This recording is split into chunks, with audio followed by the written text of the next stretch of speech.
Ito ang reading mo, Taurus. Welcome back to our channel. Naway nasa mabuti kayong kalagayan while watching the channel. Sadya na reading kayo ng bahalang magpalit-palit ng situation nyo sa reading ko.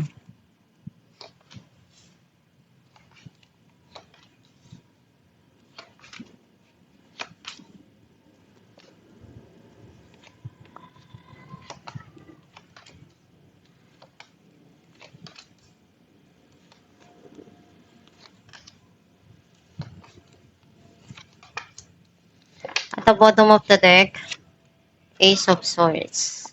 I feel like ang nasa-sense ko na energy mo, nare-realize mo ngayon kung ano yung katotohanan do sa mga nangyayari or nangyari sa nakaraan. Ngayon mo nalilinawan kung ano yung dapat mong gawin at desisyon do sa mga nangyari or dumarating sa buhay mo. Ang mensahe ng card mo, nagkakaroon dito ng pagtatalo or hindi magandang nangyayari dun sa sitwasyon, hindi nagkakaunawaan, kasi magulong-magulo, hindi nagkakasundo dun sa mga desisyon.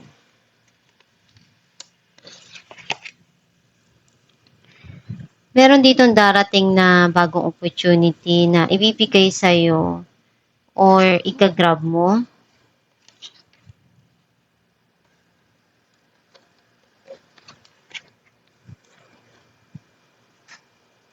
Right now, naiiyak ka pa dun sa mga nangyayari or dun sa nangyari. Hindi mo maisip na mangyayari yun or magaganap yun sa'yo. Hinahanap mo pa rin na may pakita sa'yo yung pagmamahal na katulad na binibigay mo. And andun yung ngayon na-realize mo na yung sarili mo, kailangan mo rin na bigyan ng pagmamahal, asikasuhin yung mga gusto mo, yung needs mo, yung mahalaga sa'yo na may bigay din yung hinahanap ng puso mo. Yung sa tingin mo tama para sa'yo. Yung deserve mo.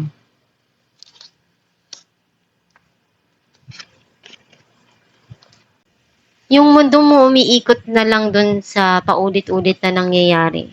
Pabalik-balik na sitwasyon sa buhay mo.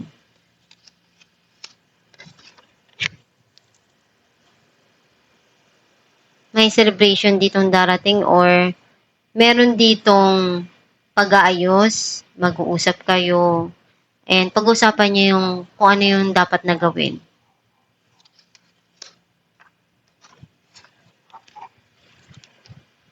Pinag-iisipan mong mabuti kung ano yung kailangan mong desisyon na gawin or ibigay dun sa nangyari.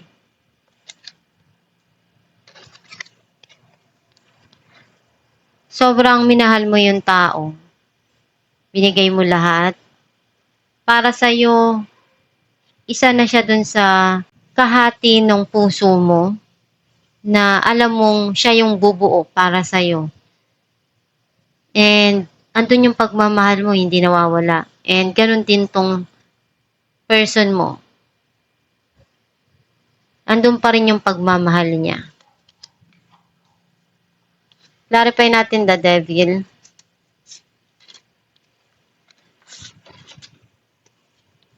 Eight of Wands and Nine of Pentacles. Pinag-iisipan mo mabuti kung ano yung gagawin mo dun sa sitwasyon. Kasi masaya ka naman kung ano yung meron ka. You feel connected pa rin dun sa mga nangyari sa nakaraan. Pero mas gusto mo na ayusin na lang kung ano yung kailangan para sa sarili mo. Yung mahalaga para sa iyo. Clarify natin ang Queen of Cups.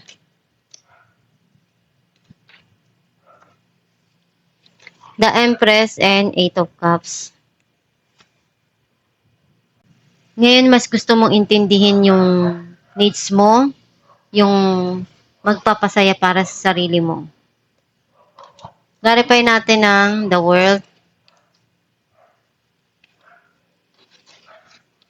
The Chariot and Seven of Pentacles. Lahat ng paraan ginawa mo. And ganoon talaga ang buhay eh. Kapag walang bumabalik sa mga pinaghirapan mo, sa effort na ginawa mo, marami ka namang matututunan do'n. Though sometimes, siyempre nag-iisip pa rin na maibabalik ko ano yung mga ginawa mo na effort, pero hindi talaga lahat na ibabalik. May mga matututunan ka naman do'n sa mga nangyari na yon at mahalaga pa rin na binigay mo kung ano yung kailangan do'n sa sitwasyon. Clarify natin ang Four of Cups. The Hierophant and Knight of Wands. Alam mo kung ano yung magpapasaya para sa'yo, sa puso mo. And pinag-iisipan mo ngayon kung ano yung dapat gawin na desisyon sa mga nangyayari sa buhay mo. And alam mo kung ano yung kailangan eh. Alam mo yung parte mo do sa mga nangyayari. At kailangan mong ibigay kung ano yung desisyon na kailangan dun sa sitwasyon. Clarify natin ang Eight of Wands. Ace of Wands and Strength. Meron ka ditong gustong simulan na alam mong makakatulong para sa'yo dun sa paglalaan ng oras para sa sarili mo na i-enjoy din kung ano yung mga nangyayari sa buhay mo.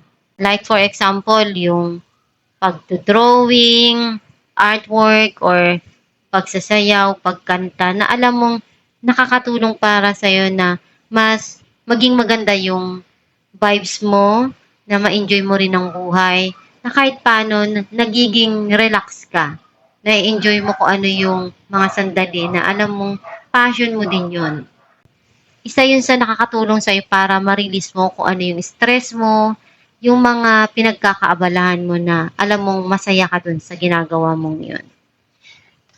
Clarify natin the Empress.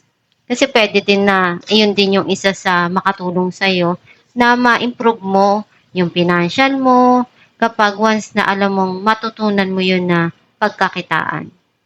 Nine of Wands and Six of Pentacles. Ilang beses kang nasasaktan, nadadapa, paulit-ulit na nangyayari.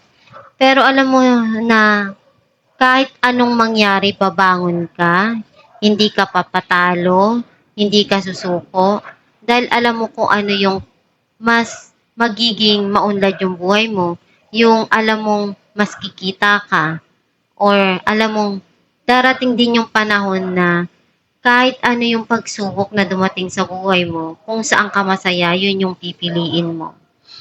Clarify natin ang Three of Cups, Wheel of Fortune and Queen of Pentacles. Nagkaroon na ng end of cycle sa nakaraan. May darating na new cycle sa buhay mo. Nare-realize mo na kung saan mo ilalagay yung panahon mo, yung oras mo. Hindi ka na basta-basta magbibigay ng time dun sa mga taong alam mong hindi ka naman magiging masaya.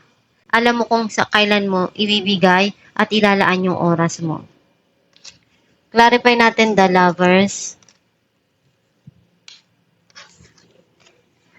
Two of Swords and the Empress. Maraming pinagdaanan yung relasyon. Ngayon naiisip mo na kung ano yung kailangan mong ibigay sa sarili mo, yung deserve mo na pagmamahal. At alam mong magiging masaya ka dun sa desisyon mong yon. And lahat naman ng pinagdaanan nyo sa relasyon, alam nyong nakaya nyo na malagpasan yun. And alam mo sa sarili mo kung ano yung kailangan mong ibigay pa at punuan para sa sarili mo na pagmamahal at atensyon. Alamin natin kung anong mensahe para sa'yo.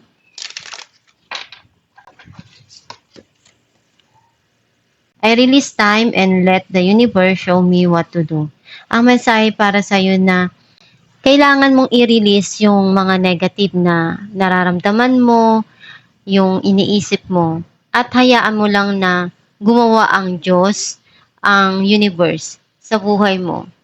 Minsan may isip mo, bakit ganun? Akala ko ganito, ganyan. Bakit walang dumarating na pagbabago sa buhay ko? Walang nangyayari na maganda sa buhay ko? Siyempre, huwag mong hintayin na dumating yung mga gusto mo. Kusa yan na ibibigay sa'yo. Kasi pag hintay ka ng hintay, Mapapagod ka eh. Gawin mo lang yung palagi yung kaya mo, yung makakabuti para sa'yo na mapaunlad mo yung buhay mo, sipagan mo at magtiyaga ka. And hayaan mo na magtrabaho ang Diyos, ang universe para sa'yo. I-attract mo kung ano yung magiging mas mabuti pa para sa buhay mo.